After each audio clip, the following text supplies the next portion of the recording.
Hey guys, it's Jane. Welcome back to my channel. Today I'm gonna share with you another 6 sets of kanji characters.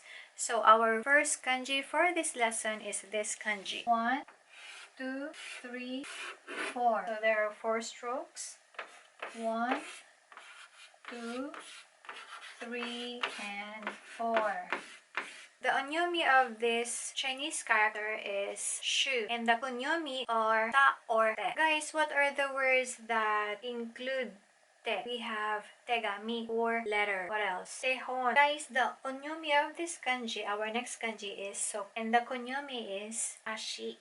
Tariru. Doon po sa tariru, yun lang ta ang ganito ang kanji. And then yung riru is hiragana na. So first, let's try to write it together. 1, 2, 3, 4, 5, 6, then 7. 1, 2, 3, 4, 5, 6, then 7. So, ang kanya kunyomi. Kanya namang kunyomi is ta or ashi. So, guys, kapag ito lang yung nakita nyo, it means ashi. Kapag hindi siya nakapartner sa ibang kanji. Pero let's say nakapartner siya sa ibang kanji, maaring soko pa rin yung kanyang pagbasa or it's either ta or ashi. Ano-ano po ba yung mga words na merong ganitong kanji? Tariru, which means enough. Tasu, which means add. Ensoku, which means field trip. Ashi oto, which means footsteps. So guys, yun po yung mga words na merong ganito pong kanji. So our next kanji is this one. Para lang po siyang malaking ka.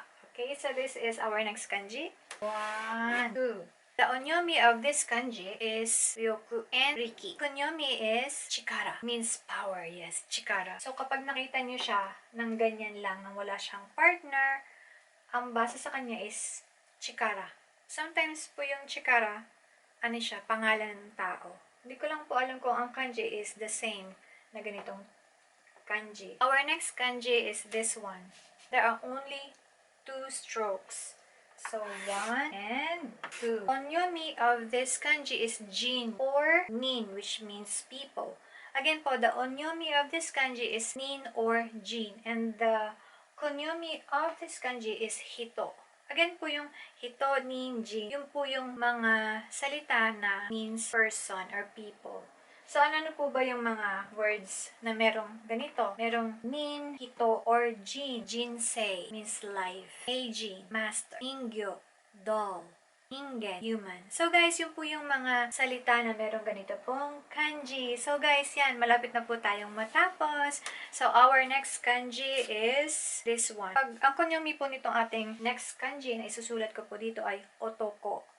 Yun po yung kanyang kunyomi, and its onyomi is either done or none. So this is how you write otoko. There are 7 strokes. 1, 2, 3, 4, 5, 6, 7. So this is otoko. Again guys, the kunyomi of this character is otoko, and the onyomi is either none or done. Guys, ano ba yung mga salita na merong ganitong klaseng kanji? Danshi, male. Danjo, men and women. Guys, our last kanji is this kanji. Kung tayo ay merong otoko, meron naman tayong onna. Yan, sulat ko po dito yung onna, which means girl or woman. Okay, so 1 po pala ito. 1, 2, and then 3.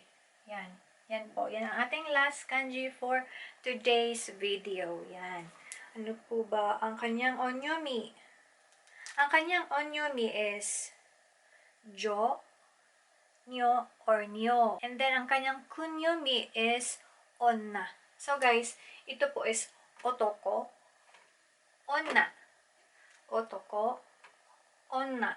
Okay, so, male, female. Ano po ba yung mga examples na meron tayo? Joshi. Joshi, which means girl. Onna no ko, which means little girl. So, ayan guys, tapos na po natin ang another 6 sets of kanji characters. Ang dami na naman po nating natutunan. At maraming salamat po sa panonood. So, anyway guys, please watch out for more kanji lessons. So, that's all for today and see you on my next videos. Bye!